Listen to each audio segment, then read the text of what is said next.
This episode of Plastic Weekly is brought to you by Fred Desgrange and the rest of my Patreon supporters who help make this show happen by donating $1 or $2 each week. Fred, I hope you and the Delir family are excited for a busy competition season. I hope we'll get a chance to meet maybe at Youth Bouldering Nationals. Thanks for all your support. I also wanted to thank you guys for putting up with last week's episode. It was a very last-minute decision to head out to the Pan American Youth Championships, and I sort of forgot that it would get in the way of the podcast, so my bad. The production was garbage. It was a shitty motel. I didn't have my mic, so I'm sorry about that. But I'm really glad I flew out there to commentate. If you know me, then you know I care a lot about the quality of climbing broadcasts, and I like to think that I made it a little better by being there. And that said, it was also really good practice having to talk about a lot of climbers that I didn't know, commentating on problems that weren't visible on the screen, commentating alone, and also with a partner who was doing his half in French. I think all of that was very worthwhile experience. And so a big thanks to the event organizers, particularly Maria Izquierdo, Christine Deschênes, and Valerie Laforge for allowing me to hop on their stream. And as a little nudge to our American listeners, the Pan Ams have now been hosted in Canada, Mexico, Chile, and Ecuador. Meanwhile, the States walks away with the lion's share of the medals. So anytime you guys want to host, that would be sweet. Something to consider. But anyway, it's the second Thursday of November, and that means it's time for another episode of One of Us, the series where I get to talk to big names in the industry and learn a little more about their background, their personalities, and what makes them tick. A few months ago, I read an announcement saying that Climbing Hold Review might be closing up shop, and I knew right away that I needed to interview the man behind CHR before that historic website closed down. Fortunately, CHR isn't entirely finished. They're just broadening their focus to outdoor gear in general, and Jeremy will still review holds from time to time. But that website meant a lot to me as I was starting up, so we spoke for hours on end. This is just part one of my talk with Jeremy. Part two will probably come out next month. In this part, we talk about the evolution of Climbing Hold Review, getting sued for a review they did, and his reflections on the industry, including the companies he misses the most, as well as what hold company just isn't living up to the hype. Jeremy Dowsett from Climbing Hold Review, thanks for taking a bit of time to talk to me tonight. I really appreciate it. It's absolutely a pleasure to talk to you. I've been following your podcast. I don't follow many podcasts, but I've been following your podcast since it popped up on my radar, and there's been some really good content, some very interesting discussions.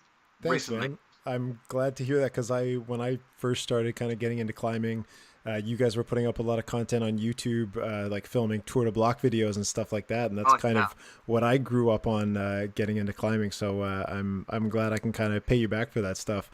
So we're going to talk about Climbing Hold Review and how it's kind of changing and evolving and stuff. But I want to start just with you because you live in Canada, you live in Montreal. But your accent is clearly not from Montreal. So could you give me a background of where you're from and how you ended up here in Montreal, Quebec? Yeah, sure. I'm London born and raised. I'm from England. I came to Canada in 2004 for work because I make video games for a living. So currently I work for Ubisoft Montreal. I'm a senior level designer on Rainbow Six, but I worked on Assassin's Creed Origins that comes out tomorrow. Whenever this podcast comes out, hey, go buy Assassin's Creed because I need your money.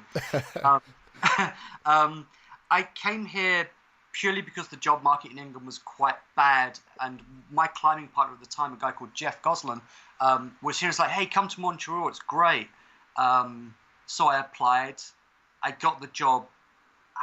And I really wish I was joking, I did little or no research. It's Canada, they speak English, right? And, and I ended up in Quebec, which is, one of the French-speaking provinces, in summer, which was great. I'd done no research, and then you get 6 months of winter. So the first year was a real culture shock. So I came here in 2004, just for work, and I'm now a resident. I'm looking at maybe doing my citizenship and staying. Well, I'm going to stay anyway. But I love Montreal. It's very open and very European. It's a very good city to live in. You've got good access to rock. If you don't mind driving too far. You've got the border, you've got Val David pretty close. There's a lot of gyms here as well, so when the winter does hit, you have a lot of, actually there's more of an influx of gyms the last couple of years, but there's always been a lot of good indoor climbing here, so you could train to get out on the rock. Now there's an influx. There's even more gyms than 2004 when I arrived. It's crazy. Yeah, Montreal's a great city, but yeah, if you're not expecting Montreal winter, that is a real kick in the teeth if if you weren't Oh, expecting what you were gonna get. yeah, that was the first winter in Canada was I have to admit it was a real shock. And as soon as it got down, England doesn't really get that cold. -5, maybe a couple of days of -10, but it's not that bad. But when you get into deep deep Canadian winter, it's -20 when you're walking to work, and the wind chill hits you at -40. It's completely different. But I still love the winter. You just change your sport, you change your attitude. I go out and snowboard, and I have a fat bike, so I go out and ride in the winter. So I get out in the cold. It doesn't bother me too much. We're climbers, and most climbers are outdoor people. You just dress for the weather and you layer. So you just be prepared for everything. Yeah, totally. How did you start to get into climbing? That was something you had gotten into back when you were in England, I guess? I just turned 41 not long ago. I've been climbing for 30 or 31 years. Um, Basically, I learned at school to climb, and the place where our school used to take us once a week actually had an outside wall made by a company called OR Climbing Walls, which was a big brick wall, but it had inset rock on it. And I liked it so much that I ended up becoming a climbing instructor for many years at the place where my school took me. So I was a climbing instructor, and then time progressed. They had some inset anchors on the wall for climbing holds, so I bought climbing holds, and because they weren't refreshing the holds that were on the wall for this one slab, it was like a 25 degree overhung slab about 30 feet high that went into this roof. I ended up buying some climbing holds, finding out where to buy climbing holds, and bought some holds, and we used to set routes because, when you climb at the same wall all the time, everything's inset and outset rock, you kind of know all the holds, every single thing. Then what happened, and it became a horrible addiction, as my website and blog and videos show.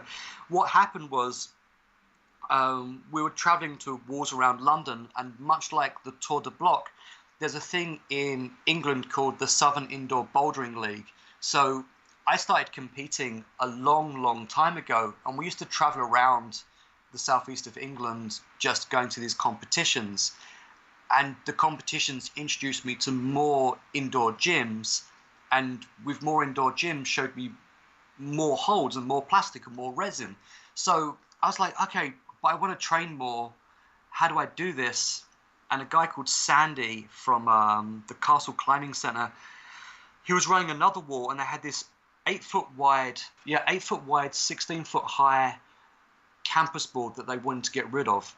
So I made him an offer on it and bought it, put it in my back garden. And the law in England is anything above 8 feet in the back garden needs to have a permit. Didn't bother with that, just put it in the back garden so you could see it all the way down the street. And first of all, I had S7, if anyone remembers Ben Moon's old company, had campers rungs on it, and I was purely just campusing and mucking around. And then I started buying climbing holds, and that's where it really started. And I started training. I started setting with my limited, repertoire of holds at the time. My friends would come over, and we'd be out there with a floodlight at midnight, just hauling on this wall. And then, it progressed from there. That later on in life, I bought a house. That wall got moved and expanded, and I bought more holds. And then, what happened after that? Oh yeah, then I basically came to Canada, built a wall, built another wall, built another wall, and then eventually, Climbing Hold Review was born. but I was spending a lot of money per month on climbing holds when I built a wall here. I was probably spending about $400 or $500 a month just to buy holds. What happened to the wall you built out in London when you moved here? Like, did it get sold off? Did you dismantle it? Did you take some of it with you across the ocean, or what? I've still got it, and I still have all of the holds. Ah. um, and when I say all of the holds, I have, you know, stuff that you can't get anymore. I have the entire S7 range. I have the entire original pusher range. All of the old, I used to buy holds from America when I was in England. So I bought the entire pusher range. My crash pads were cordless. One of the greatest brands Yeah, man. ever. I wish those guys would come back. I've got all of the old pusher holds. I've got all of the old S7 holds. I have these holds from John Dunn, who's an English climber who was a rugby player, I think. He's a huge, huge guy, and he made a company called Ninth Life. And I still have all of his holds, and his holds were really good. But no, I still have everything. I've still got my first hangboard, which was from a company called Bendercrete, and it was actually a concrete poured hangboard. I still have it. I don't. I must be a hoarder, but when it comes to climbing holds and stuff like that, I am a hoarder. I keep stuff, because I love them. I love the aesthetic. So I didn't realize your kind of obsession with holds went so far back, far beyond the start of CHR. You were talking about how you were buying American holds even back when you were in England, and just off the top of my head, I was curious if back then was there anything different about holds coming out of North America, or something that made them particularly attractive, or did they all seem to be kind of roughly the same stuff coming out of Europe? At that time, I bought a lot of stuff off Ben Moon. He had this set of holds called the Jokers, which are these little screw-on holds that were they were made to be after a climb called the Joker, actually. Excuse me. There was some good stuff. I think it was just because there was actually more choice, because this is kind of like weird, dark internet days. It wasn't like it is now, where you can just go to Climbing Hole Review and look at every company on the planet because we've listed them all. It was hard to find, these companies. And Cordless was big, Pusher was big, Revolution was big, and those are the names you saw, and those were the people that were advertising in the back of Rock and Ice, in the back of Climbing Magazine. So that's how I knew about those companies, is because of their adverts. And I'd go through and go, ooh, Revolution. And there'd be like these great adverts for Revolution and Pusher. So I was looking at them, go to their website, see their stuff and go, okay, I can afford this. Dad, can I borrow your credit card? I need to order something from America. That's pretty much how it started. A lot of the European hold companies, I don't think I was really aware of them. I was aware of the British companies and the American and some of the... I don't think there was really many Canadian companies at that time, but I was aware of the big brands that spent the money in the back of the magazines. So we've established that you were probably like unhealthily obsessed with climbing holds before you started Climbing Hold Review. Yeah. But what was the impetus to actually start a website and start saying, okay, I'm going to start documenting what I feel about new holds? Like what ticked you over to begin the process of making CHR? Oh, so I promised myself I was going to be very, very honest in this interview, because, like Climbing Hold Review, we don't actually BS too much. I'm actually quite good. I'm trying not to swear, because I swear my vernacular is actually very bad, and I swear a lot. What it was me and Chris built this wall with the help from my neighbor in the east side of Montreal, and it was a great wall. And I bought some holds from Franklin, I think it was. It was the All-Star set, was the first review we ever did. Now, the reason why CHR started, and I had this idea, was, I subscribed to Rock and Ice and all the magazines, and what I really hated was their quote-unquote reviews of stuff. it, whether it be a pair of climbing shoes or a set of climbing holds, it was a one paragraph blurb of just meaningless nonsense. And it told me nothing other than the company, the price, and, some very vague details.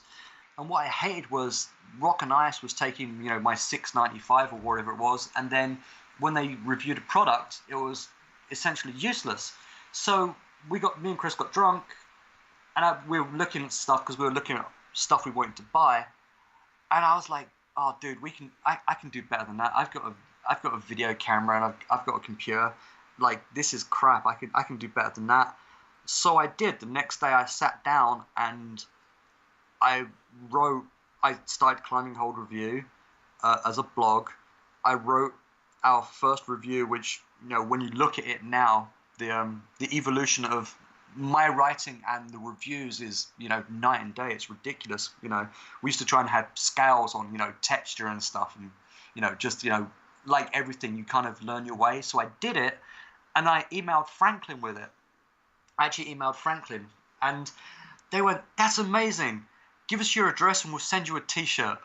I'm like, "What? You're gonna send me a t-shirt? People are sending me free shit? Awesome." And that was the impetus of it. I'm like, holy, someone's gonna send me something for free. Let's do these Technic holds that I bought, and it started at that. Mm-hmm. When you were writing those reviews, this was 2007, right? When you started this up? Yeah, 2006, 2007. Okay, so the climbing market was 10 years smaller than it is now. Think of whatever market you want and cut the amount of gyms in it by like 75% probably. So when you were writing these reviews, who were you writing them for? Was it for other home wall guys like yourself, or did you try and take kind of like an industry perspective to it as well? I started writing it again purely because of the crappy reviews in Rock and Ice, and I think I started writing it partially for myself and for anyone else that had a home wall, because the information out there, and even the information supplied on the whole manufacturer's websites, wasn't that great. So it came down to a point of, I wanted to put this information out there for someone to get what they wanted, because you could order a set of holds with very little information at that time, and you don't know what you're going to get. So I really wanted to kind of go through and document what you were getting in, not at that point, it was probably fairly microscopic detail, but go through and actually just, thing. And when we first started, it was just purely text and, some photographs. And then there was the evolution where, you'd have me sit down in front of a camera and do a walkthrough and show you all the holds and talk about everything. But at the start, it was purely, I didn't know that if there was an audience. I was doing it just for shits and giggles and to put some information out there. And then it just got bigger, I guess. When you were reviewing, there are certain things about a hold that you review, right? You see, one you mentioned at the beginning was texture back when you first started. Yeah. After the course of a couple months, or maybe over the course of 10 years, have you changed what you really focus on when you're reviewing holds? Oh God, yeah. We were so naive at the start. I made a list of criteria right at the beginning of what we were going to talk about, and how we were going to rate the holds, and there was a whole scoring system. And there's certain things you look for in a good climbing hold compared to a quote unquote bad climbing hold. But the criteria hasn't really changed. It just expanded into more detail about the texture. If we can find out what weight of foam they were using, everything else. There's been a lot of different material changes. Technically used to pour resin. Now it's poured by Aragon and it's urethane. So their old holds in resin, I still think feel better than the stuff they're putting out today. Mainly because of the plastic. And then different companies, month on month as we started doing this, you'd get some stuff in from Nitros, which was like at that point they were doing this soy-based, environmentally friendly, non-petrochemical mix, and those holds felt completely different to the Technic stuff or the Matolia stuff, which was made in China, which is still made in China. So it came down to a point of, as we dug deeper into it, we found more things that we had to talk about and then put into the review. Like one of my biggest things over the years has been set screw holes, because some companies did it, not very many. And then I had this whole crusade for years and years and years. Every single review is like, these holes are great, but where are the set screw holes? So you start looking at, products, product A to Z, and then, why is product A better than product P or Z? You have to go through and then try and be critical in the thinking of why is this better than that, and then it comes down to even more criteria and even more lists of what you're going to talk about, and it ended up just being and it still is. It's a bit of a rabbit hole. Now the market's evened out a little bit. Most people are pouring urethane, so it's actually much easier to talk about. But then you talk about say Enix versus Element, and they're both poured in the same place because they're both poured in the same factory.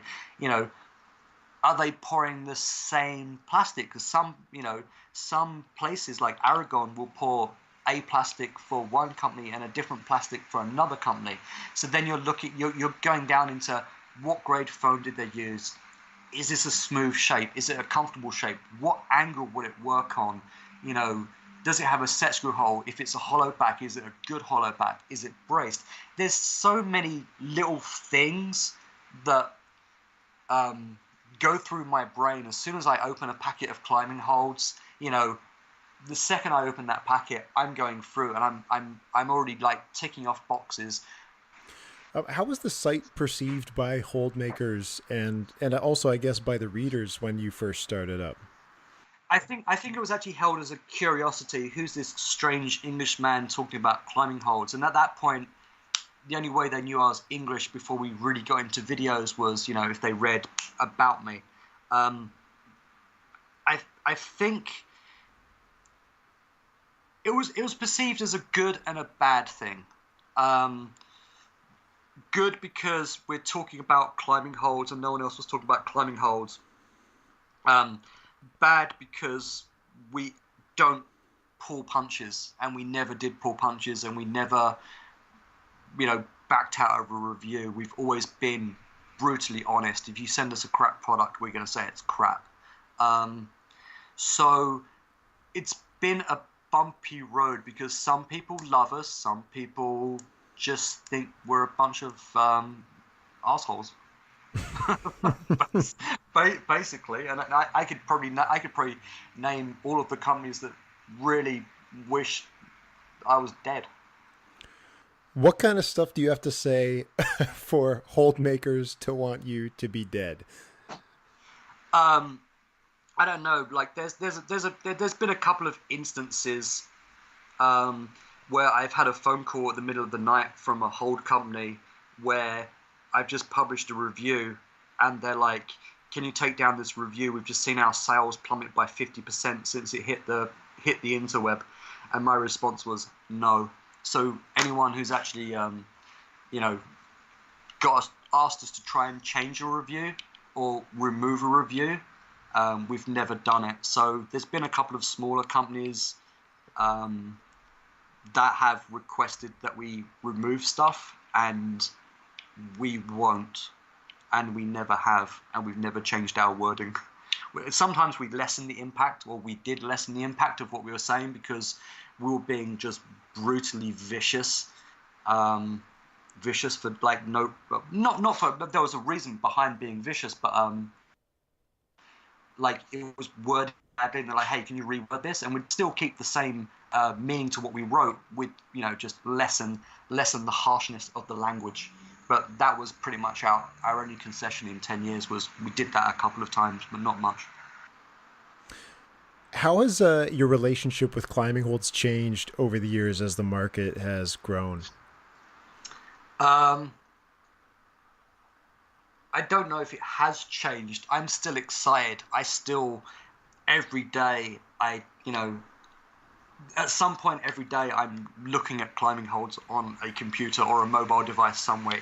It hasn't changed. I'm very excited because there are more companies and there is better quality product on the market for sure. So I'm actually super excited.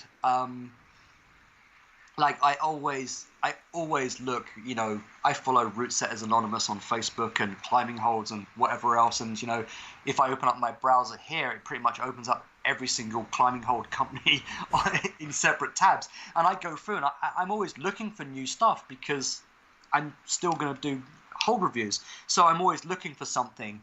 But now I guess the difference is people know me and they know my name, so I can approach the company and say, "Hey, I'd really like to review this set of holds." So I'm in a slightly better position than most people because I can actually say, "Hey, can I get these holds?" And you know, I know full well the worst cost I'm going to have to pay is I'll pay wholesale for the holds. So it hasn't changed. Now, if I have to pay for the holds, I get them I just get them at wholesale. I get them at gym prices, or you know, I pay shipping. But if you're ordering like $600 or $700 worth of holds, you're paying like $400 in shipping. So it's one of those things. But I'm always excited to see new holds, and I follow. There's certain people I follow on Instagram and Facebook that I check in on quite a lot because there are a great number of prolific hold shapers out there that are putting out good product, and I'm always excited to see what their lizard brain is putting out for the consumption of the climbers. A lot of big changes in climbing holds have happened in the 10 years that you've been doing this so far. Are there any new holds or technologies that stand out to you in your memory as really big, kind of pivotal moments for the industry? um, yeah, well, people actually putting set screws into their holds is one, but I was like running around being the champion of that for years. The unified color system was great. Um, I like that. There used to be a time where you couldn't get Aragon purple poured by any other company because they wouldn't tell you the bloody number of the Pantone. But some doors have opened there. Hollow backs have got better. Materials got stronger and lighter, which is really good because the end customer and the route setter are paying less for shipping, and they're not hauling up 5 pound 5 pound one hold weighs 5 pounds and you're trying to haul it up a ladder on a rope. You're not killing yourself trying to set a route for your customers. There's a bunch of interesting technology that's coming. Like, I know that Ian spoke about being Composite X with Daniel French, the mad professor of plastics. They've got some Daniel French. Watch that guy. He is the man when it comes to polyurethane and plastic generally. The guy is a genius. And the way he tests how long the hold and the texture will last is great. They've got this new mix called Dynamite, which is just absolutely mental. But obviously there's 3D printing and 3D scanning that's coming in as well. And the first person I saw do this was actually Brian Muse from Muse Climbing Holds. When he was starting, he did some 3D printed holds, which were pretty cool. And he's putting out some great stuff these days. He's definitely one of the most unique shapers, at least in North America. Like, his stuff is just nuts. The guy has talent. I wouldn't even say for days, for weeks. He's also got a really wicked sense of humor on him as well. Because you see him comment on posts. I think I was looking earlier on. He posted Kinetic Climbing got a bunch of jugs from Atomic, and they're the yellow jugs. And his comment on that picture was just like flat out sarcastic. The guy makes me laugh every time I see his comments. It makes me laugh my ass off because he has a very similar sense of humor to me, and he's just dry, but he's shaping. When you see like some of the stuff he does, it's like the guy could go work for Weta in the special effects industry. His sculpting is just redonkulous. Like the guy has talent, and I follow him on Facebook, and I'm always really happy to see when he puts holds out, because I know he understands the ergonomics and everything of what makes a really good climbing hold.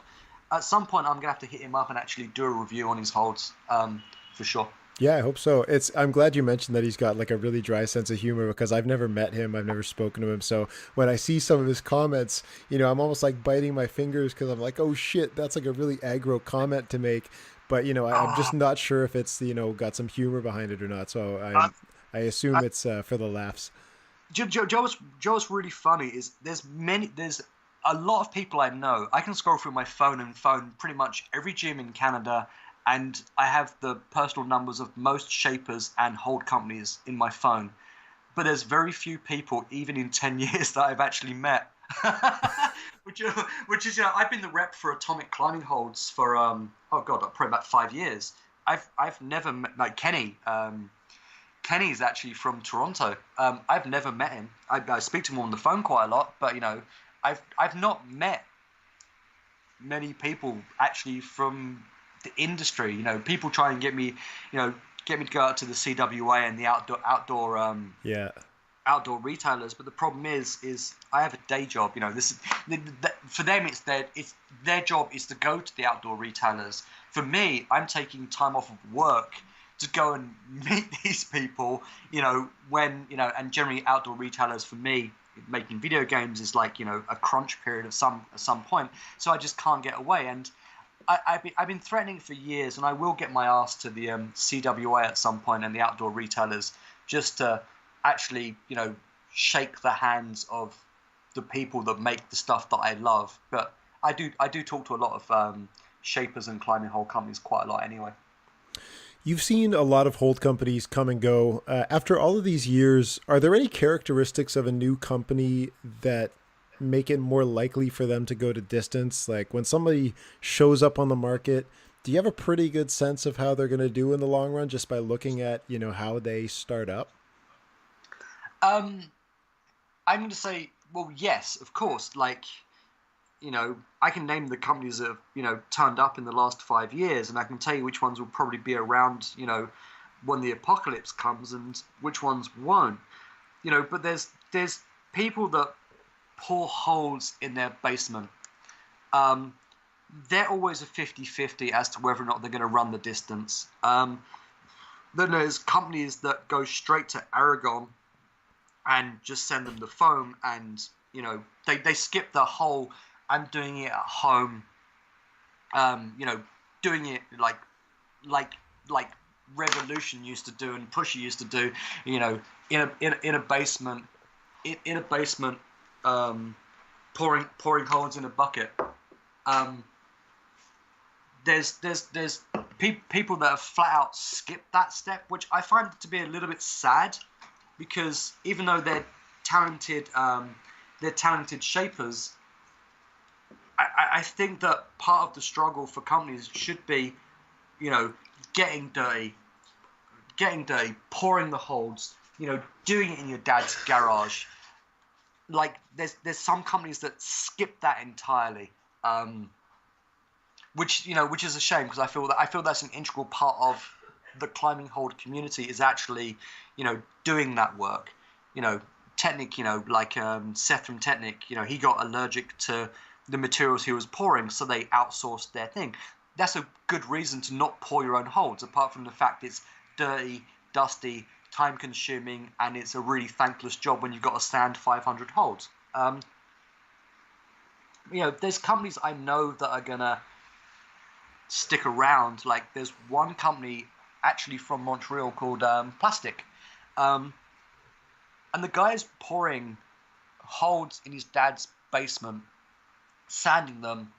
We did a review on them a while back, and what's really interesting is he's pouring at sometimes better shapes and better hollowbacks than some of the big companies, which is like, you're a big company. How is this little guy in his basement doing this? And, stand up, take notice, please, because there's a lot of people that are getting into the climbing market now, especially with the Olympics and everything else, that sometimes are doing better jobs than the big guys, because the big guys do it and it's just something they do. But the small guys remember the details, and there's a little bit more TLC put into it, rather than someone that's paid, $15 an hour to stand and pour some urethane in a mold and then to sand. It's a very repetitive job, which is why some people outsource to companies. But yeah, like there's a few companies this year, like Highball Holds, Driftless, Unleashed, Plastic, that are new companies that I think have the passion. Like William Watkins from Unleashed I know he's in Boulder, Colorado right now, and I'm pretty sure he's hanging out with Ian Powell. I know that's what he's doing. That's because that's the reason for his trip, is to come and learn from someone like Ian Powell, and he's a small company, and Ian's a really generous guy with his time and his experience. He'll actually, he makes time for these people, which is great. It's like, because Ian's one of the original guys, giving his experience. Kilter for me was a little bit touch and go at the start, because they're a little bit slow on bringing up their inventory. But now look at them. It's like you can't go to a gym without seeing a Kilter hold these days. It's great, and I'm glad for their success. And it's the smaller guys like Red Point Holds. They're Canadian. They were pouring in their basement, and now that's outsourced. I don't know where they get poured, but they went outsourced. You can tell quite quickly if a company's going to stick around or not, and generally it's either through their product or through talking to that person, either on the phone or just via email. You can tell people's passion quite quickly, and if they're there and they want to learn. And a lot of people sent us holds because they wanted to learn from our critique how to make their product better, and that was always nice. When you look back at those companies that have closed up shop, are there any of them that strike you as a really big loss to the community? Oh, that's tricky. Is there anyone that's shut up shop that I think should still be around? And I should preface that, like, there are a lot of companies that have closed for good reason, but maybe they had shit plastic, shit customer service, but they might have had some of like the dopest shapes you've ever seen, and now they're gone forever, kind of thing. Okay, so well, you play brass instruments, so I'll toot my own horn for a second. I hassled Clark Shelk, and you've been swearing, so I'll just let out some F-bombs quick. All right. So fucking long to get him to bring Pusher back. Like, so long to get him to bring Pusher back, and he did. And I was so fucking happy when he brought back Pusher. And then, years later, he shuts up shop, and I'm like, oh, you motherfucker, you shut. And like, but now, thankfully it's in safe hands. Like, Pusher was like, oh god, we've lost Pusher again. They just came back on the market, and now they're gone, and now they're back. So I'm like, oh, thank fuck for that.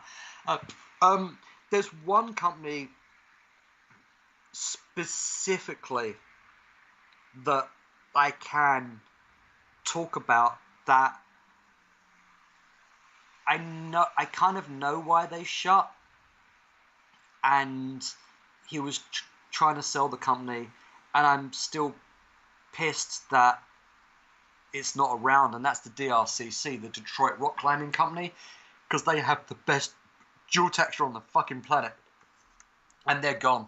And I believe that was because of medical reasons and some other stuff, but the DRCC is no more, and the DRCC is one of the companies I loved their shapes. There was a few that were like, I really didn't like the big bowling ball crater thing. So it gave me finger injuries because you're trying to grip on a really weird, wide golf ball indented surface. Mm-hmm. They weren't great holds, but the DRCC is probably the biggest loss to the climbing hold market in the probably last couple of years. Are there any companies you feel like were hyped a lot when they first came around and then never lived up to their expectations? Wow, you're not pulling punches. This is I'm the looking. fun stuff, right? This is what people Yeah, listen for. yeah. I'm looking forward to my instant messenger blowing up when this comes out. Yeah, let's ruin both of our careers right now. Oh, do you know what? I'm not worried. I've been sued. I've been sued. I have not been sued, so let's try and avoid that much. I've, But I've, yeah. I've been sued at Climbing Hold Review for a review. Like I got sued. Well, now you got to that give was me as many details as possible without yeah. breaking your I non-disclosure agreement. Yeah, I can't. Big company pissed off because they called it defamation of character. Um, and at the time, I had a lawyer on tap, thankfully, and I countersued them, so they left. But they actually tried to sue me for impacting their sales and defamation of character.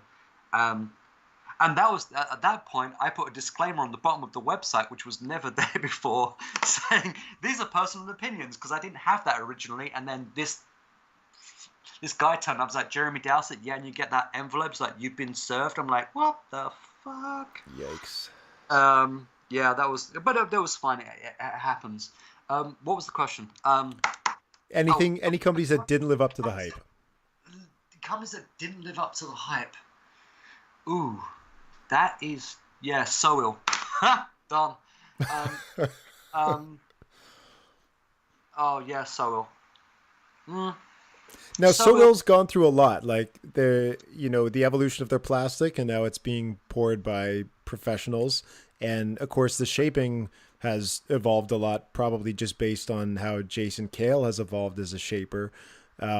So when you say Sowell, are you talking about a specific period of their stuff? Yeah, okay. When Sowell started, we did some reviews, and I always liked the Crypto Child, the Jason Kill stuff. His shaping was always really funky. Like the Iron Palm is one of the best hangboards, kicking around. It's just so simple. Like Jason's I met him at Ali Up actually, and he's a really shy, really nice guy. And I remember, hey man, you're Jason Kill, da da da. And he's like, yeah. And he's probably more like, oh dude, fuck off, I just want to climb. But I met him, he was really nice, and I spoke to him a few times. Like his shaping has evolved. So the start of Sowell, bad plastic, really weird, intricate, alien blob shaped holds.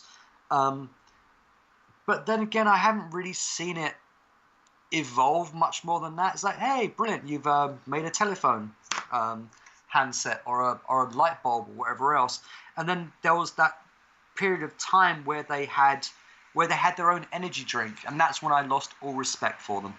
They had an energy drink called The Dose, and I lost all respect for them at that point. It's getting better. Like, I really want to try some of their climbing shoes. I almost backed their climbing shoes on Kickstarter because I was super intrigued, and now they're for sale at the Mech.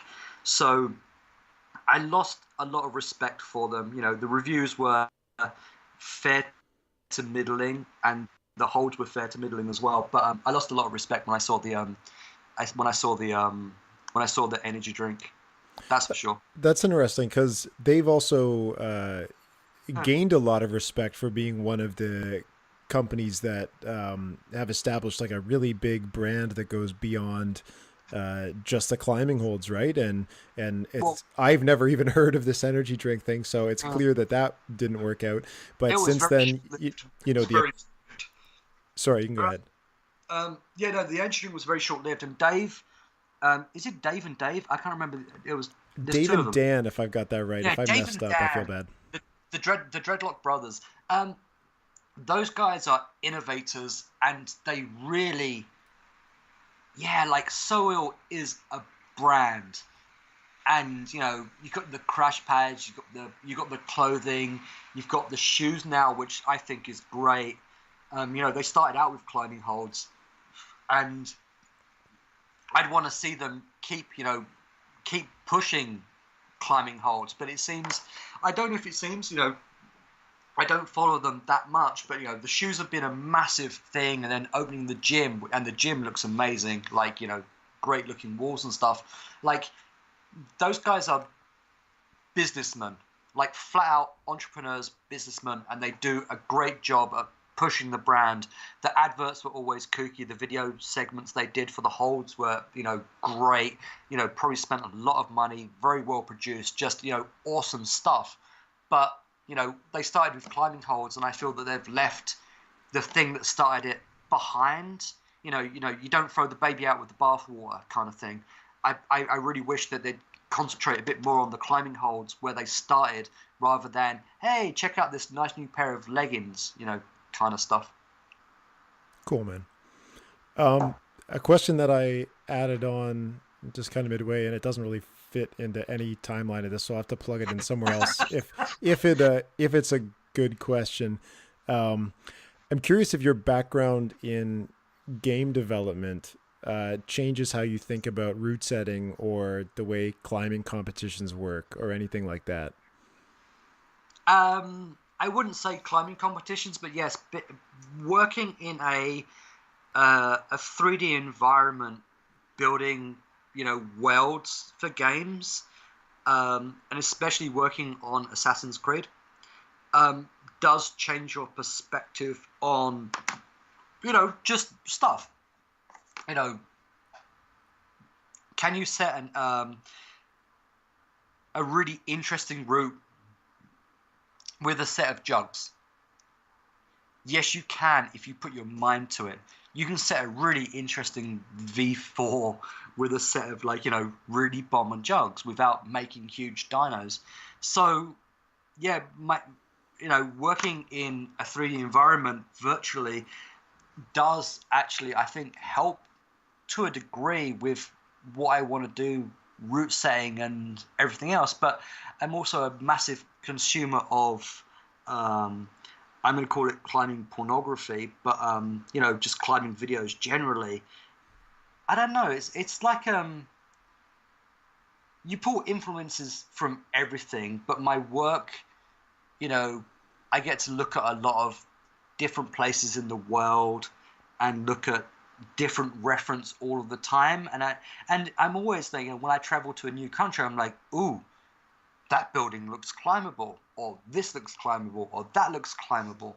Like, my brain is primarily focused on climbing a lot of the time. All you have to do is you have to just take those thoughts of, now, can I get from that lamppost to that tree to the top of that car or whatever, like parkour style, and then translate that into a climbing move that is safe and fun for other people. And it takes a bit of hit and missing, but yeah, my work does help, But then I spent a lot of time skydiving and base jumping as well. So sometimes I got to see cliff faces at 200 miles an hour, about in a wingsuit. But it definitely helps. And what I'd say to people and climbers and route setters is, if you see something that really inspires you and you've got a camera, take a photograph of it. Like, there was a company that did a set of climbing holds. I think it was it Black Lung?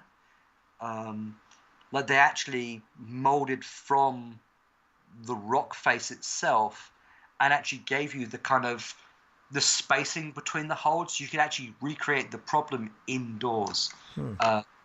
And that was really cool. Not that I was ever going to be strong enough to climb Black Lung, but that's something that I think you might find where people are like, I want to climb Midnight Lightning.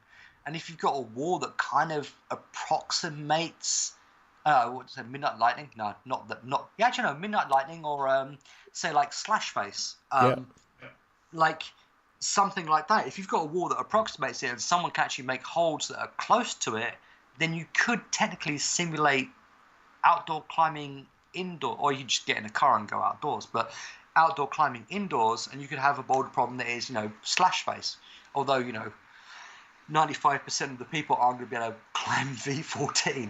Well, if I remember right, I'm pretty sure, and no idea if these are still made, but I'm pretty sure it was Franklin that actually did Midnight Lightning. It was. I think it was Franklin. Franklin now you can't. Franklin now make holds for their own climbing walls. They don't sell them to the general public anymore. Oh, okay. Same with Stone Age. Like Stone Age is a company I loved. Yeah, they've got some wicked stuff. Yeah, but again, I don't think they'll sell you any holds anymore, which really sucks because they had good stuff. Yeah, everything we had is like huge pieces of heavy resin that's all super chipped up, and they don't really get back to you if you're looking for replacements or whatever. They were pouring urethane because I bought some Stone Age. I bought Stone Age stuff back when I was in England, and I remember it not being resin. I remember it being like urethane, a little bit delicate. Still have them, a little bit delicate, but like so thin.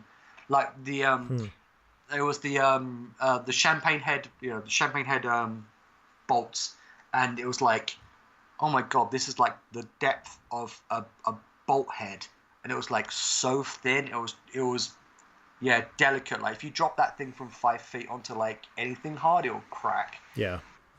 And I like that now. Now you can throw a climbing hold off of 30 feet onto concrete and it'll just bounce. Yeah. Yeah, man, we're in the glory days right now. Yeah. I'll end this half of my interview with Jeremy there, and the rest will come later. So that's it for this week's episode of Plastic Weekly.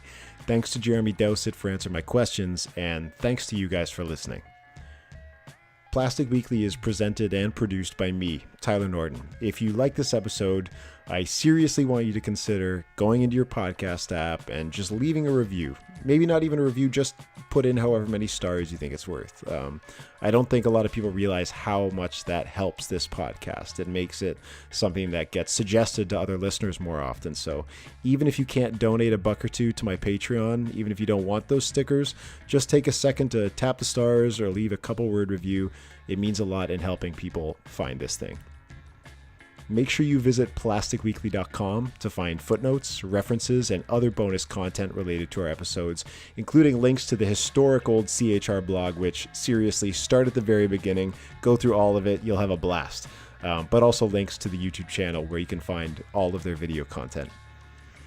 If you want to get in touch with me, you can leave a comment at plasticweekly.com, and you can follow us on Instagram, Twitter, Facebook. You can send me an email to tyler@plasticweekly.com with your comments, concerns, questions, compliments. Just tell me you're out there somewhere.